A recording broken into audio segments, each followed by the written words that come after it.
ತಿಪಟೂರಿನಲ್ಲಿ BJP ಅಭ್ಯರ್ಥಿ ಬಿಸಿ ನಾಗೇಶ್ ಪರ ಪ್ರಚಾರಕ್ಕೆ ಆಗಮಿಸಿದ ಮಾಜಿ ಸಿಎಂ ಬಿಎಸ್ ಯಡಿಯೂರಪ್ಪ ಕೇವಲ 10 ನಿಮಿಷಗಳ ಕಾಲ ರೋಡ್ ಶೋನಲ್ಲಿ ಭಾಗವಹಿಸಿ ಹೆಲಿಕಾಪ್ಟರ್ ಮೂಲಕ ಮಂಡ್ಯ ಕಡೆಗೆ ಪ್ರಯಾಣಿಸಿದರು.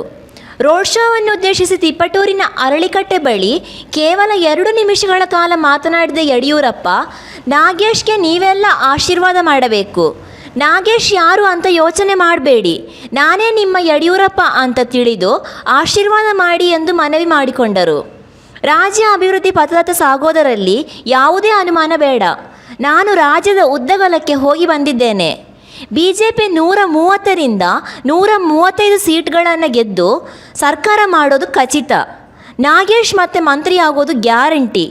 ನಾಗೇಶ್ ಅವರನ್ನು ಶಾಸಕರ ಜೊತೆಗೆ ಮಂತ್ರಿಯಾಗಿ ಆಯ್ಕೆ ಮಾಡಬೇಕು.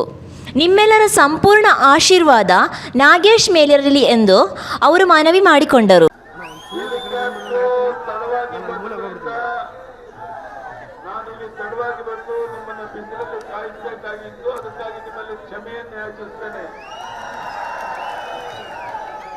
ಮಾನ್ಯ ಶಿಕ್ಷಣ ಸಚಿವರಾಗಿರುವಂತ ನಾಗೇಶ್ ಅವರ ಬಗ್ಗೆ ನಾನು ಏನು ಹೇಳುವಂತ ಅಗತ್ಯ ಇಲ್ಲ. ಈ ಕ್ಷೇತ್ರವನ್ನ ಮಾದರಿ ಕ್ಷೇತ್ರವನ್ನಾಗಿ ಮಾಡೋದಕ್ಕೆ ನಮ್ಮ ಶಿಕಾರಿಪುರ ತಾಲೂಕಿಗಿಂತ ಹೆಚ್ಚಾಗಿ ಇಲ್ಲಿ ಮಾದರಿಯನ್ನು ಮಾಡಿರುವಂತಹ ನಾಗೇಶ್ ಅವರಿಗೆ ನಾನು ಅಭಿನಂದನೆಯನ್ನು ಸಲ್ಲಿಸ್ತೇನೆ. ಇಲ್ಲಿ ಸೇರಿರುವಂತಹ ಜನಸ್ತಮವನ್ನು ನೋಡಿದಾಗ ನಾಗೇಶ್ ಅವರು 20-25 ಸಾವಿರ ಹೆಚ್ಚಿನ ಅಂತರದಲ್ಲಿ ಗೆಲ್ಲೋದು ನಿಶ್ಚಿತ. ನಾಗೇಶ್ ಅವರಿಗೆ ನೀವು ಆಶೀರ್ವಾದವನ್ನು ಮಾಡಬೇಕು. ನಾಗೇಶ್ ಯಾರು ಅಂತ ಯೋಚನೆ ಮಾಡಬೇಡಿ, ನಾನೇ ನಿಮ್ಮ ಯಡಿಯೂರಪ್ಪ ನಾಗೇಶ್ ನೀವು ಮತದಾನ ಮಾಡಬೇಕು ಅಂತೇಳಿ ಕೇಳ್ಕೊಂಡ ಪ್ರಧಾನಿ ನರೇಂದ್ರ ಮೋದಿ ಅಂತ ಮಹಾನ್ ನಾಯಕ ಅಮಿತ್ ಶಾ ಜಿ ಅಂತವರು ನಮ್ಮ ಜೊತೆ ಇರಬೇಕಾದ್ರೆ ನಮ್ಮ ರಾಜ್ಯ ಅಭಿವೃದ್ಧಿ ಪಥದಲ್ಲಿ ಸಾಗೋದ್ರಲ್ಲಿ ಯಾವುದೇ ಅನುಮಾನ ಬೇಡ. ನಾನು ರಾಜ್ಯದ ಉದ್ದಗಲಕ್ಕೆ ಹೋಗಿ ಬಂದಿದ್ದೇನೆ.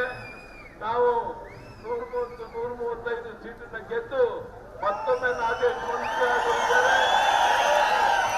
ನೀವು ನಾಗೇಶ್ ಅವರನ್ನ ಶಾಸಕರಾಗಿ ಆಯ್ಕೆ ಮಾಡಿ ಕಳಿಸ್ತಾ ಇಲ್ಲ, ಮಂತ್ರಿಯಾಗಿ ಆಯ್ಕೆ ಮಾಡಿ ಕಳಿಸ್ಕೊಡ್ತಾ ಇದ್ದೀರಾ. ಅದಕ್ಕೆ ನಮ್ಮ ಸಂಪೂರ್ಣ ಆಶೀರ್ವಾದ ಬೆಂಬಲ ಇರಬೇಕು ಅಂತ ಹೇಳ್ತಾ, ಈಗಾಗಲೇ ಮುಂದಿನ ಕಾರ್ಯಕ್ರಮಕ್ಕೆ 2-2.5 ಗಂಟೆ ತಡ ಆಗಿರೋದ್ರಿಂದ ಯಾರು ಅನ್ಯತ ಭಾವಿಸಬೇಡಿ.